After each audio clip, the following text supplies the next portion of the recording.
views and opinions expressed in this program are those of the individuals involved and do not necessarily reflect the official policy or position of Radyo Agri 90.1 FM management.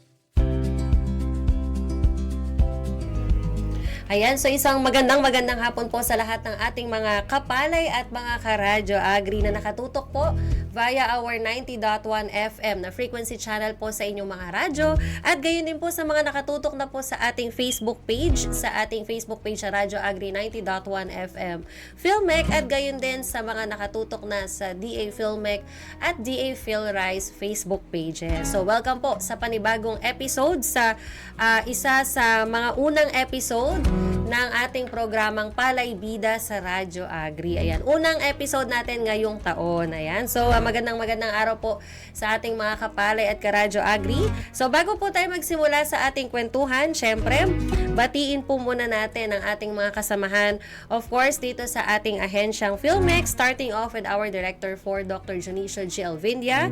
Gayon din po sa ating Deputy Director, Sir Joel Dator.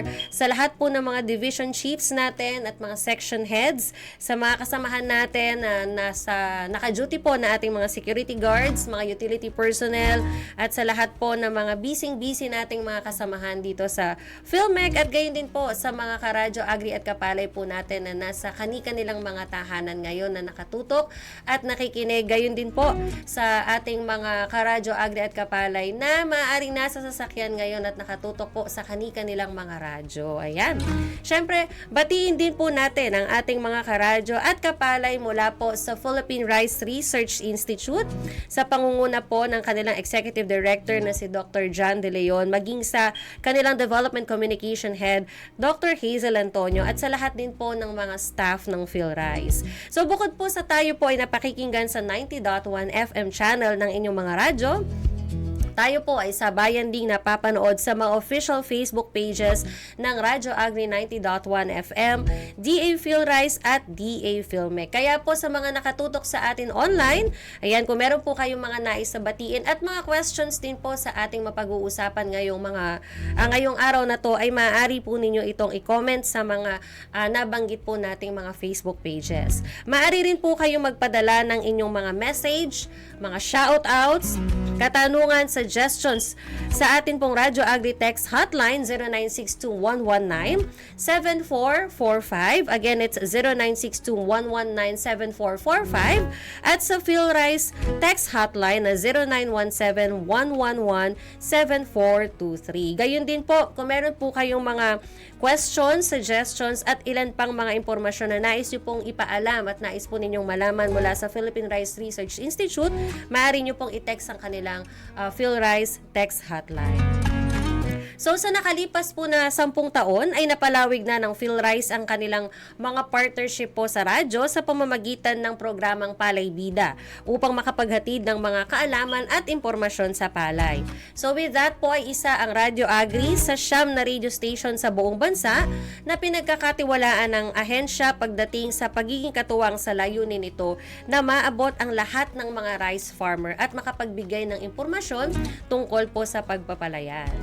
So yan, para po sa ating episode po ngayong araw na ito, kahit tapos na po ang holiday season, malamang isa po sa bucket list natin ngayong 2026 ang makapasyal. Ayan, so kumbaga kung meron po kayong mga travel goals, ayan, yung tipong meron po kayong mga places na aside sa mag-e-enjoy po kayong mapuntahan, ay panigurado po na may matututunan pa po kayo. At syempre, yun pong mga papasyalan ninyo ay swak po sa lahat ng edad. So kung ikaw man ay bata, matanda, so talagang isa sa nilook forward natin ay makapunta tayo sa mga places na ito na talagang magiging productive at enjoyable yung ating pagbisita.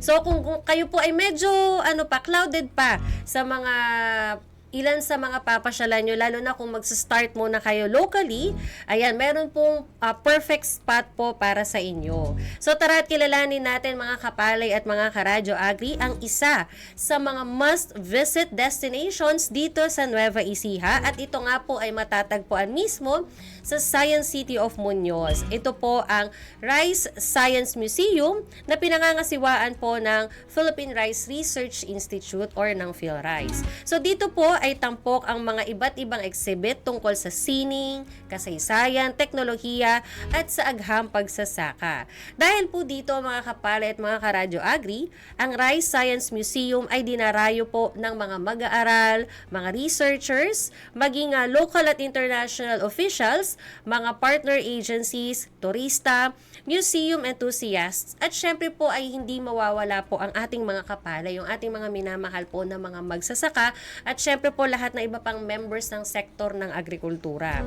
So para po tayo ay bigyan ng kahit pa paano ay tour, may short tour po tayo at mabigyan po tayo ng iba pang impormasyon tungkol po sa Rice Science Museum, makakasama po natin via Zoom ang ating kapalay na si Kapalay Jonathan Cabral mula po sa Community Relations Office ng PhilRice Central Experiment Station para po pag-usapan ang Rice Science Museum at iba pa pong mga lugar na pwede pong pasyalan sa loob ng PhilRice. So kung halimbawa nasa bucket list po ninyo ito na po yung sign para po mas malaman pa po ninyo iba pang mga detalye tungkol sa Rice Science Museum. So isang magandang araw po Kapalay Jonathan at welcome po sa ating programang Palay Bida sa Radyo Agri. So bago po tayo magsimula ay batiin po muna ninyo ang ating mga tagapakinig at mga taga-subaybay po online and on air.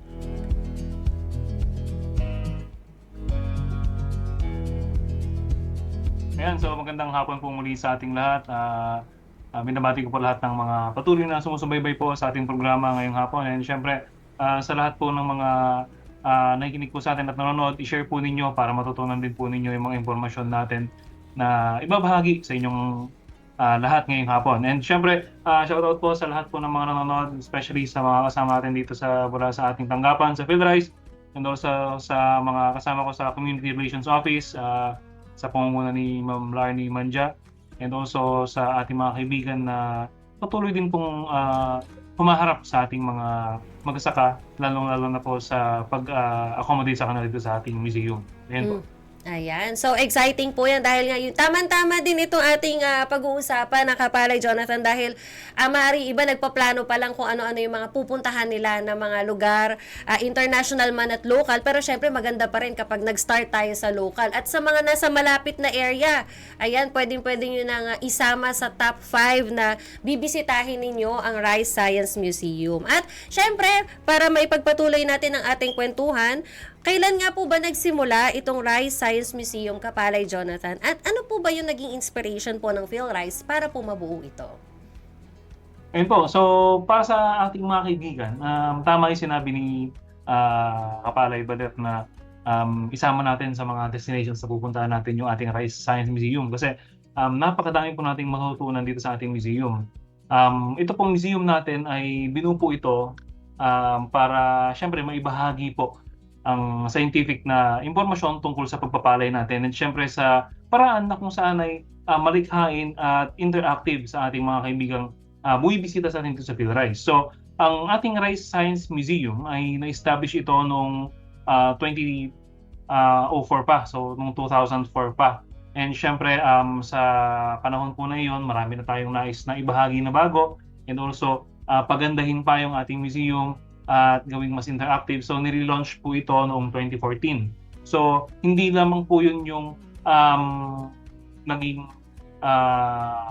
mga pagbabago dito, pero as we go on, nagkakaroon tayo ng mga bagong exhibits sa loob ng ating museum. So, yung ating museum, hindi lamang po ito nananatili na parang lugar na kung saan is bibisitahin na tayo ng mga kaibigan natin na magsasaka o yung mga nais na matuto. Ito is nagiging avenue din po ito sa pagpapakita natin ng mga teknolohiya o yung mga produkto o yung mga nagawa na natin dito sa PhilRice through our research. So ito is pagka pumunta ka dito sa museum natin, maliban sa ikaw ay nasiyahan sa iyong mga nakita, natuto ka pa.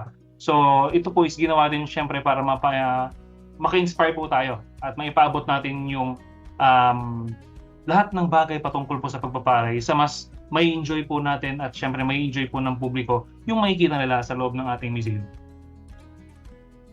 So, kumbaga mas magandang approach po mula po dun sa mga nakasanayan natin ng mga museum na talagang more on visuals lang din talaga siya. Kumbaga, eye-appealing is good, pero magandang idea din po, Kapalay Jonathan, na meron pong kumbaga may interaction na po between PhilRise through Science Museum at saka po yung mga bumibisita po.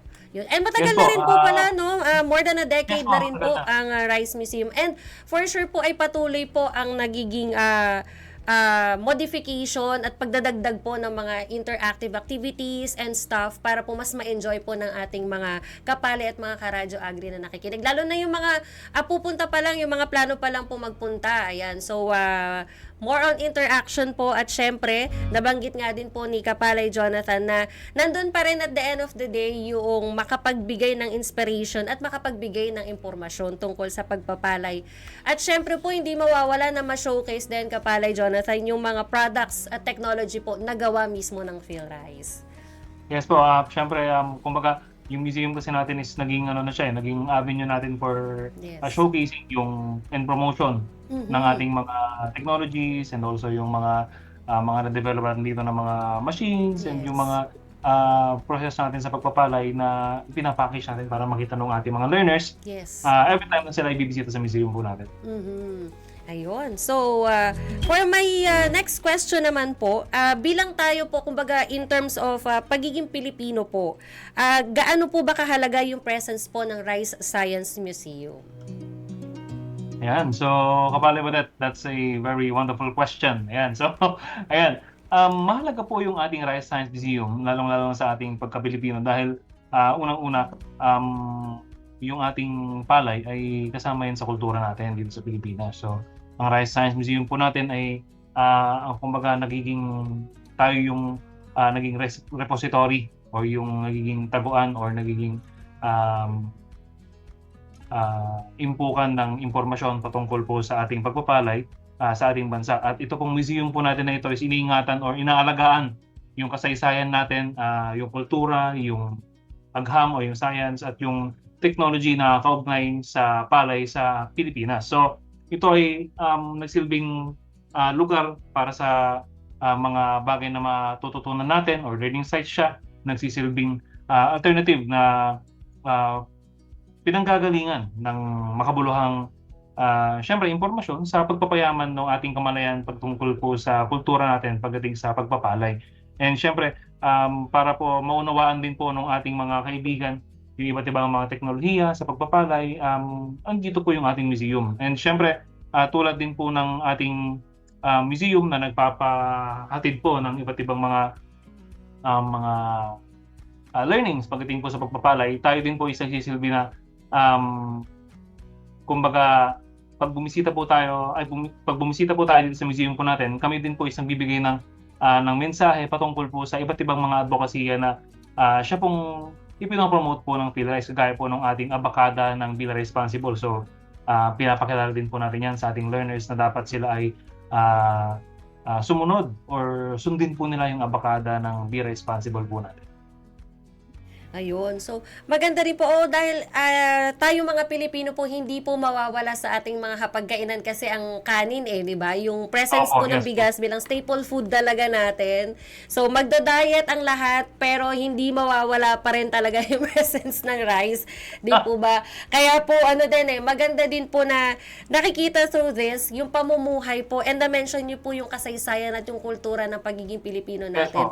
Yung kung paano din po nag-start din yung konsepto ng pagpapalay po ay for sure makikita po yan sa Rice Science Museum. Kaya po dun sa mga interesado nating mga kapalay at karadyo agri dyan, ayan. So, mamaya magbibigay pa tayo ng ilan pang mga information kung paano din po maaaring bumisita yung ating mga kapalay at karadyo agri sa Rice Science Museum. So, for my next question naman po, although ito ay makikita sa mga digital platforms like meron pong YouTube video po with regards to this, pero pwede nyo po ba kaming bigyan ng ilang lang idea, ano-ano po yung mga makikita po sa Rice Science Museum, Kapalay Jonathan?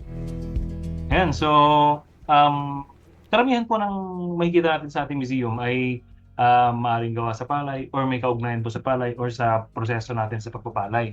So sa loob po ng ating Rice Science Museum, may mga exhibit po tayo patungkol po sa traditional na gamit natin sa pagsasaka, yung mga sinuunang gamit natin gaya ng suyod, ng ating mga pang-araro, yung ating proseso ng ating palay o proseso ng ating ng bigas, kasama rin yun na isinexhibit natin dito sa museum. Maliban po doon, ang ating mga rice art mosaics is kasama din na makikita natin dito sa ating museo, na ito po is gawa sa iba't ibang mga kulay na butil ng palay. Maaring may red rice tayong magamit, may black rice tayong magamit, at yung ating mga grains na ginamit sa ating rice art mosaics ay syempre galing po yan sa iba't ibang lugar sa buong Pilipinas. So dahil meron tayong gene bank dito, so yung process nila sa gene bank po natin, yung mga maaari pong i-discard na dahil dumaan po sa cleaning yung ating mga conserve na seeds, dinadala po dito yung ibang seeds sa amin sa museum at ginagawa po natin siyang rice art mosaics. Maliban po doon, may mga miniature models din po tayo ng mga machines na nagawa ng field rice patungkol po sa pagpapalay. Also, mga diorama or small scale na mga models ng ating mga demonstration farm, kagaya po ng ating future rice farm.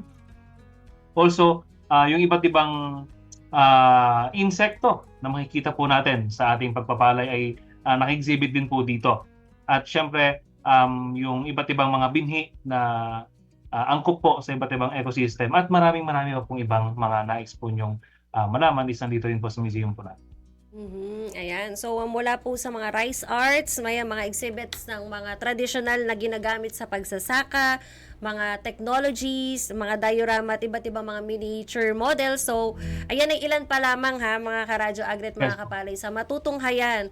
Kaya naman nakakatuwa din na-emphasize ko din naman kanina, Kapalay Jonathan, na talagang makikita yung glimpse ng culture natin bilang Pilipino. Doon pa lang sa mga traditional na ginagamit noong mga panahon ng pagsasaka. Kumbaga, mula doon sa humble beginnings when it comes to rice farming up to the present, wherein may mga iba't ibang mga technologies na rin po na naka-feature doon.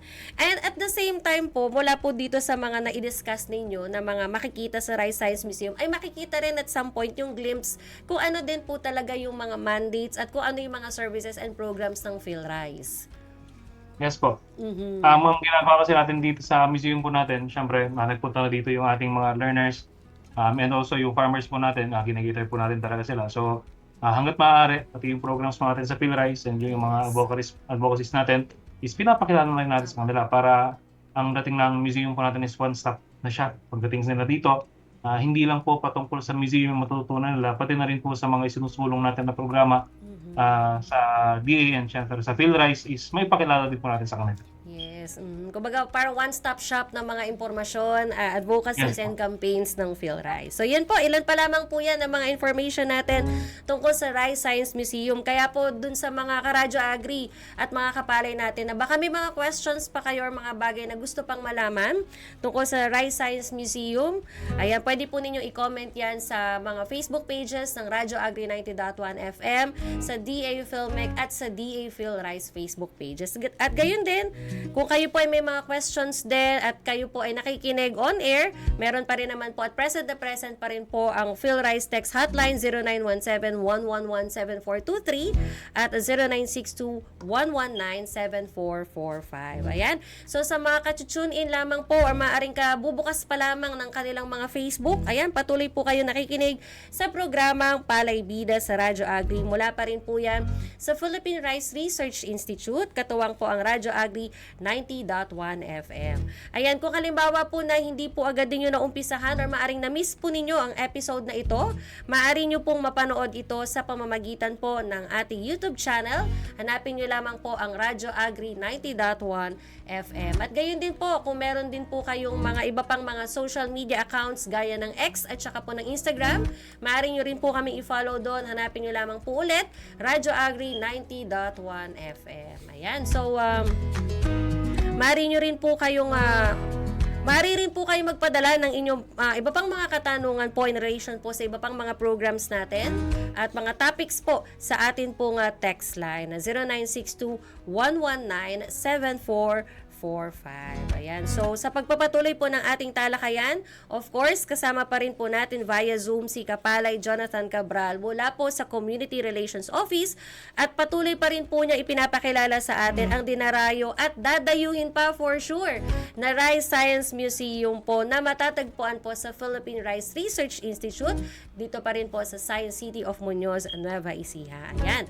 Para po dun sa mga excited na Kapalay Jonathan, papaano po ba makakabisita ang ating mga kapalay sa Rice Science Museum? Paano po sila makikipag-coordinate at sino po yung maaari po nilang kausapin? Ayan, para po sa mga kaibigan natin na excited na. Ayan eh. Mga kaibigan natin na excited na makapunta dito sa ating museum and also sa mga groups po ng farmers or mga taga-LGU na nais pong bumisita dito sa museum para isama yung kanilang mga farmers. Maaari po tayong magbigay ng sulat or mag-send po ng sulat na naka-address po sa ating Executive Director kay Dr. John C. De Leon, ang ating Executive Director. Naka-attention lang po sa head po ng Community Relations Office, si Miss Laarni L. Manja. Siyempre po, dun po sa ating sulat, Kapalay Badet, ay pwede po nilang banggitin ang pangalan po ng kanilang organisasyon or kanilang ahensya. At siyempre, ang importante po dito is yung petsa po ng pagbisita po nila. Siyempre, yung oras ng pagdating po nila is napaka-importante po sa amin yan. Kung hindi po nila babanggitin doon sa sulat, baka po kasi mag-overlap yung ating mga bisita. Baka hindi po namin maibigay sa kanila yung karampatang atensyon sa pagharap namin sa kanila sa museum at sa iba pa pong mga nais silang mapuntahan. So, importante din po na nakalagay din po sa inyong liham yung pong bilang ng inyong mga participants. At syempre, yung pong mga nais po ninyong makita, kung sakali po na may mga nais po kayo makita maliban sa museum po namin, is mailagay na lang po nyo doon yun. Importante din po sa amin, syempre, na dapat yung pong sulat po ninyo is may contact information din po ninyo para kami po ay makatawag po sa inyo para i-confirm po ang inyong pagbisita dito sa amin sa PhilRice. Yung pong inyong sulat is ipadala po ninyo sa aming email address sa philrice@philrice.gov.ph or sa oed@philrice.gov.ph. Pwede nyo po kaming pwede nyo rin po i-send sa amin sa aming email address sa philricecommunityrelations@gmail.com. And syempre, tawagan po nyo kami o i-text po sa 0917-111-7423. So yun po yung mga paraan po na kayo ay makakasulat sa amin kung saan nyo po ipapadala yung inyong mga sulat. And syempre, to confirm din po, pwede nyo po kaming tawagan sa aming PhilRice Text Center para po malaman kung yung pong inyong liham ay natanggap na po ng aming records office or natanggap na po ng aming opisina. Yun po. Ayan, so ayan po ulitin ko lang po na kailangan magpadala po kayo ng intent letter. Ayan. Yes, opo, tama po So yan. naka-address po kay Dr. John C. De Leon, ang Executive Director po ng PhilRice at naka-attention po kay Miss Laarni Mandia. Ayan. So i-emphasize ko lang po yung pangalan po ng inyong grupo, yung oras at yung petsa po ng pagbisita. Para po hindi naman din clueless sila, Kapalay Jonathan, kailan po kayo pupunta. Bigla lang eh. Oo nga po eh. Tapos, andyan na sila. So magkakagulatan pa po pare-pareha. So yung mga information po na yon, very important po. At syempre, yung number po ng mga participants na pupunta, mga nais po ninyong makita. At syempre po, hindi rin niyo po dapat makalimutan ng inyong contact information. Para po, may confirm din po ng team nila sa Kapalay Jonathan kung kayo po ay tutuloy. Or kung wag naman po sana, pero magkaroon po ng problems, ma-address ka agad. At least walang masasayang na time and effort din. Diba? Hindi magkakaroon ng problema. Ayun. At yun nga, ilan po sa mga contact details na ibinigay sa atin, of course, si Kapalay Jonathan. As usual, ang kanilang PhilRice Text Hotline, 0917-111-7423. At gayon din ang philrice@philrice.gov.ph at oed@philrice.gov.ph. Pwede naman sila siguro, Kapalay Jonathan, mag-follow up, kung na-receive na Yes, yung pwede. letter. Yes. Yes po, pwede. Ayan. So, kung may mga further questions din po kayo hinggil sa Rice Science Museum po, ayan. Yun din po yung mga contact information po na po pwede po ninyong i-text, i-email, or tawagan. Ayan. So, para naman po sa mga hindi nakapagpa-schedule, yung talagang, halimbawa po, na bigla po nilang naisipan along the way po na, ay, parang magandang puntahan yung Rice Science Museum ngayon since sa daanan naman natin siya. So, nag-accommodate po ba kayo ng mga walk-in? At ito po bang Rice Science Museum din po ba ay bukas po sa publiko? Yan. So magandang tanong po yan na Kapalay Balat. Tayo po is syempre open naman po tayo to the public and tayo open mula Lunes hanggang Biyernes. Sarado po tayo kapag holidays. Mahirap po. Ayan. So maliban po doon, talagang nangyayari po dito sa atin sa museum na nagkakaroon po tayo ng mga walk-ins. Especially yung mga kaibigan po natin ng mga nagpapakasakali po kung makakapasok ba sila sa loob ng PhilRice. Pero tayo naman is accommodating naman po tayo sa yung ating mga kaibigan na nais pong pumasok sa loob ng compound ng PhilRice para makita po ang ating museum is pinapatuloy naman po yan ng ating mga security guards and nagbibigay na lang po sa atin ng abiso na may mga walk-in tayo ng mga bisita. So, free po ang entrance natin sa ating museum. Siyempre po, mainam din naman po na kung halimbawa kung nais po ninyong bumisita sa amin sa museum ay basta po magtungo lang po tayo dito at kayo naman po is i-accommodate po ng ating mga staff na in charge po sa ating museum. Usually po yan, kapag walk-in po, ako po ang makikita ninyong sasalubong sa inyo. Wag po kayong mag-alala, hindi po ako nangangagat. Yun po. Opo, ayan. So, yun naman po yung good news doon. Yung para po dun sa mga bigla pong naalala or talagang kaya ng schedule nila na magpunta na sa Rice Science Museum kahit po walang abiso, nandyan po sina Kapalay Jonathan na naka-assist po at talagang ready i-welcome po kayo sa Rice Science Museum. Pero of course, mas maganda pa rin po talaga kung magpapaschedule tayo. Para Yes, at po. least, di ba, yun talagang mas makapag-prepare. Although always prepare naman ang team ng Community Apo. Relations Office ng PhilRice. Pero syempre, at least mas ma-anticipate kung paano pa yung mga kakailanganin at yung attention na Apo. kakailanganin. But good news din, free po ang pagpasok sa Rice Science Museum. Wala po kayong babayaran na kahit ano. Yun po yung good news doon dahil aside sa mag-e-enjoy pa po kayo ay matututo pa po. Kumbaga lalabas sila ng museum na talagang meron silang mga baong information nang hindi po nababawasan ang laman ng inyong bulsa. Yes. Yun yung good news doon. Yun. At ito po, another question din po ito ng ating mga kapalet Karadyo Agri, Kapalay Jonathan. Dahil nga po laganap naman din ang mga digital platforms, may virtual tour po ba ang offer ang PhilRice at sa Rice Science Museum? At kung meron man po, ay papaano po nila ito ma-access? Ayan, so marami tayong mga kaibigan na nais pa rin po talagang pumunta dito sa atin sa PhilRice, lalong-lalo sa ating museum, pero medyo malalayo yung kanilang mga lugar. Maaari din po nyo kaming bisitahin sa pagkakataon po na ito sa aming DA PhilRice virtual tour. So may platform na po tayo na ginagamit for virtual tour po natin and ito is ma-access natin using our mobile phones.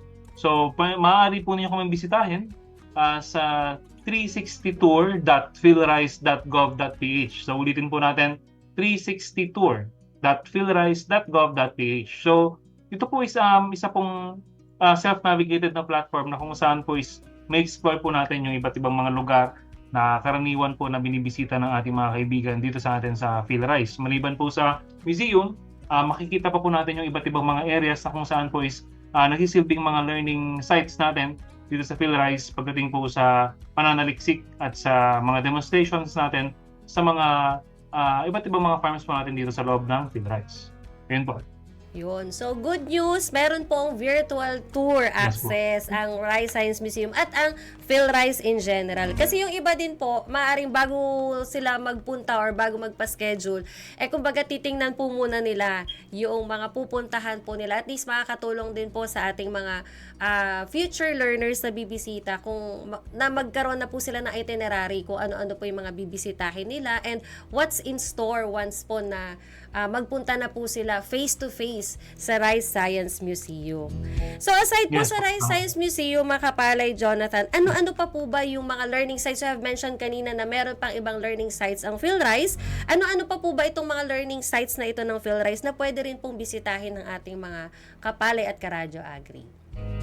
Ayan, so marami pa po tayong mga areas kung saan is pwede pong bisitahin ng ating mga learners o yung ating mga nais pong mag-tour dito sa PhilRice. So, bilang tayo is area for research and syempre multidisciplinary yung ating institute. So, bukod sa Rice Science Museum, karaniwan po na learning area po natin na binibisita dito sa atin is yung ating field experimental sites po natin, gaya po ng ating field experimental area, yung pong ating airstrip, makikita po nila doon yung lahat ng mga nakatanim sa atin along the airstrip, yung ating mga research areas, yung ating seed production areas, makikita po nila yun. Maliban po doon, makikita rin po nila yung ating palayamanan, yung ating integrated rice-based farming system po doon, na integrated siya, intensified, and syempre, diversified farm technologies po yung makikita nila sa ating palayamanan demonstration area. Syempre, yung ating rice engineering and mechanization display area na kung saan is yung mga na-develop na machines po ni PhilRice is naka-exhibit po siya doon sa area po nila. So, kumbaga para siyang showcase area. So, malaking area siya na kung saan is nandun yung mga machines na na-develop po ni PhilRice na pwede po nilang makita, pwede nilang mahawakan, pwede pong bigyan sila ng dagdag na impormasyon patungkol po sa iba't ibang mga machines po na nakalagay po sa ating show area. Syempre, drying facilities po natin sa pricing ng seeds natin. Also, yung ating seed pricing facilities, cold storage, is pwede rin po mabisita po yan. Conforme po ito sa inyong request.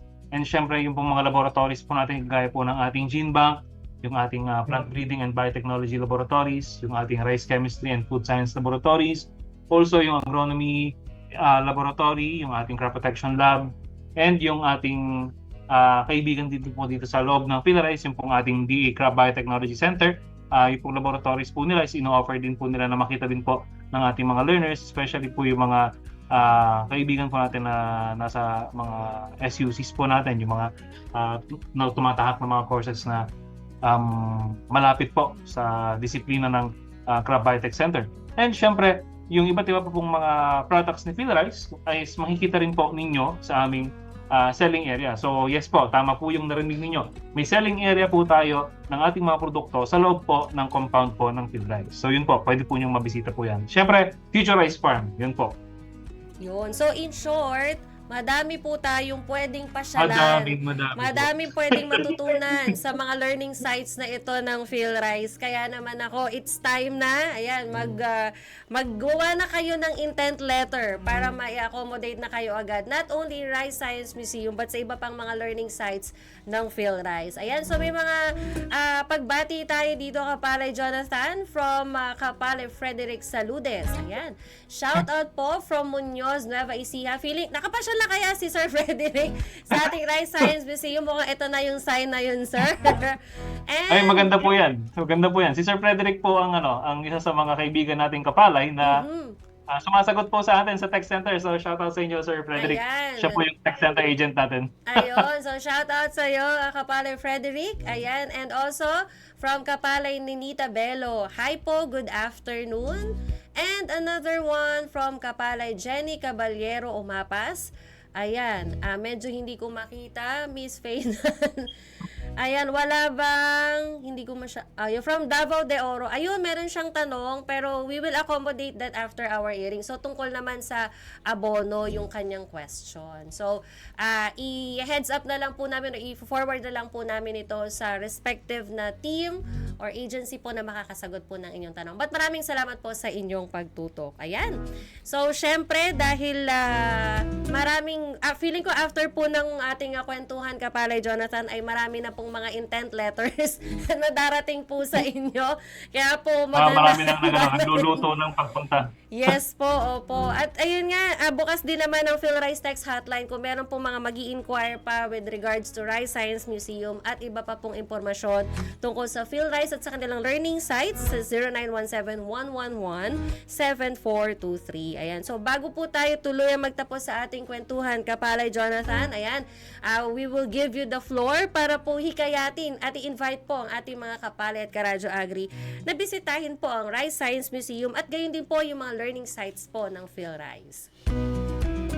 Yan. So maraming salamat Kapalay Badet sa pagbibigay po sa amin ng oportunidad na may mga pagpakilala and syempre para po maipaabot natin yung impormasyon patungkol po sa ating museum.